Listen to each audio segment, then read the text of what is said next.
அடிக்கிற வெயிலுக்கு எப்புட்றா இந்த மேஸ்திரிக்கு கொத்தனார்லாம் வந்து வேலை செய்கிறாங்க அப்படின்னு பார்த்தா, இந்த சைனாக்காரங்கலாம் பாருங்க தர்மாக்கோலை வந்து தலையில ஃபிட் பண்ணிட்டு ஈஸியா வந்து வேலை செய்கிறாங்க. இந்த ஹைவேஸ்லலாம் லாரியில இந்த பெட்ரோல், டீசல்லாம் வந்து திருடுவாங்க பார்த்தீங்களா? அத திருடாம இருக்கிறதுக்காக சல்லி கரண்டி மாரி வந்து அதிலேயே ஃபிட் பண்ணுற மாரி ஒண்ணு குடுத்துருக்காங்க. பார்க்கவே வேற லெவல்ல இருக்குங்க. உங்களுடைய பைக்கு பார்த்தீங்கன்னா, பஞ்சர் ஆயி போச்சுன்னு வச்சுக்கங்களேன், எமர்ஜென்சிக்கு வந்து எங்கேயும் பஞ்சர் கிடையலைன்னா, இந்த ஒரு கிட்ட வாங்கி வச்சுட்டிங்கன்னா, இது ஸ்க்ரூ டைப் தான் இருக்கு. நம்ம ஈஸியா எடுத்துட்டு அந்த ஸ்க்ரூ மாரி ஏசி விக்கிற விலைக்கு 2 ஏசி வாங்க முடியாதுன்னு சொல்லிட்டு 2 பெட்ரூமுக்கும் ஓட்டைய போட்டு ஒரே ஏசியா வந்து மாட்டியிருக்காங்க பாருங்களேன். பார்க்கவே வேற லெவல். நம்ம ஏரியாலாம் பார்த்தீங்கன்னா, இந்த சைஸ் வாரியா வந்து இந்த பழமெல்லாம் பிரிக்கிறதுக்கு ரொம்ப கஷ்டப்படுவாங்க. இவங்க பாருங்க ஈஸியா ஒரு குச்சிய கட்டி அதுலேருந்து பழத்த விட்டு, பெருசா இருக்கிறதெல்லாம் இது பின்னாடி நாம்பலாம் இந்த செங்கல் எடுக்கிறதுக்கு 1 செங்கல், 2 செங்கல்னு எடுப்போம். இந்த மாரி வந்து ஒரு கேட்ஜெட் வாங்கி வச்சுட்டோம்னா 10 செங்கல், 15 செங்கல் அசால்ட்டா வந்து எடுத்துக்கலாங்க. பார்க்கவே வேற லெவல்ல இருக்குங்க. இந்த பழைய காலத்து கூரை வீட்லாம் இருக்குன்னு வச்சுக்கங்களேன், அதுலலாம் சென்டர்ல வந்து ஓப்பன்ல இருக்கும் பார்த்தீங்களா? அத வந்து இந்த மாரி ஒரு செட்டப்ல வந்து செஞ்சிருக்காங்க பாருங்களேன். ஓப்பன் பண்ணி க்ளோஸ் பண்ற மாரி பார்க்கவே வேற லெவல். ஒரு இடத்துல பார்த்தீங்கன்னா, ஆணி அடிச்சுட்டு அத புடுங்கறதுக்கு ரொம்ப கஷ்டப்படுவோம்.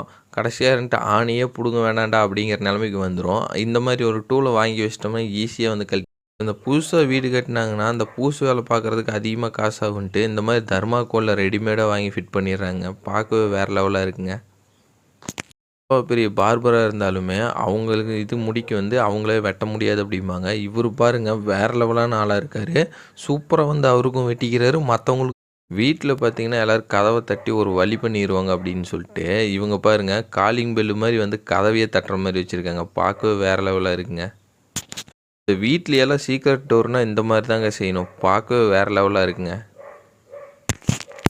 தலைவன் பிரேக் பிடிக்கிறானோ இல்லையோ, வெறும் டிஸ்க்க மட்டுமே புடிச்சு நிறுத்தியிருப்பாரு போல. டிஸ்க் பாருங்க எந்த நிலைமையில இருக்குன்னு.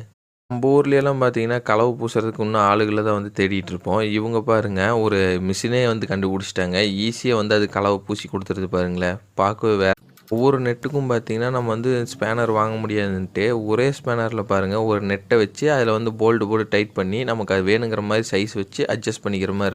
பாவிங்களா! கொஞ்சம் வித்தியாசமா மாத்தி யோசிக்கணுன்ட்டு பாருங்களேன், கக்கூஸ் வந்து பைக்கு மாடிஃபிகேஷனோட செஞ்சிருக்காங்க. அது பாருங்க பைக்க ரேஸ் பண்ணோம்னா தண்ணி வருது. மேல வந்து டாப் ஃப்ளோர்ல எல்லாம் பார்த்தீங்கன்னா, இந்த கலவை எடுத்துட்டு போறதுக்கு ரொம்ப கஷ்டப்படுவாங்கன்ட்டு, இந்த டிராக்டரிய வச்சு ஈஸியா எடுத்துட்டு போறாங்க பாருங்களேன். பார்க்கவே வேற லெவல்ல இருக்குங்க. நம்ம ஊர்லயெல்லாம் பார்த்தீங்கன்னா, முழு மரத்த வந்து வெட்டி, அதுக்கப்புறம் கோடாரியில வந்து இது பண்ணி சின்ன சின்னதா பீஸ் ஆக்குவாங்க. இவங்க வச்சிருக்கிற மிஷின் பார்த்தீங்கன்னா, அதுவே வந்து வெட்டி, அதுவே கோடாரியில வந்து இது பண்ணி எவ்வளோ சூப்பரா இந்த வேஸ்ட்டான பைக்க வச்சு, இந்த மரம் கட் பண்ற மிஷினா வந்து மாத்தியிருக்காங்க பாருங்களேன். பார்க்கவே வேற லெவலா இருக்குங்க. கட்டிங் மிஷின்ல கட் பண்ணும்போது தீப்பொறி படுன்ட்டு, பாட்டில கட் பண்ணி எப்படி மாஸ்க் மாரி செட் பண்ணியிருக்காங்க பாருங்களேன். பார்க்கவே வேற லெவலா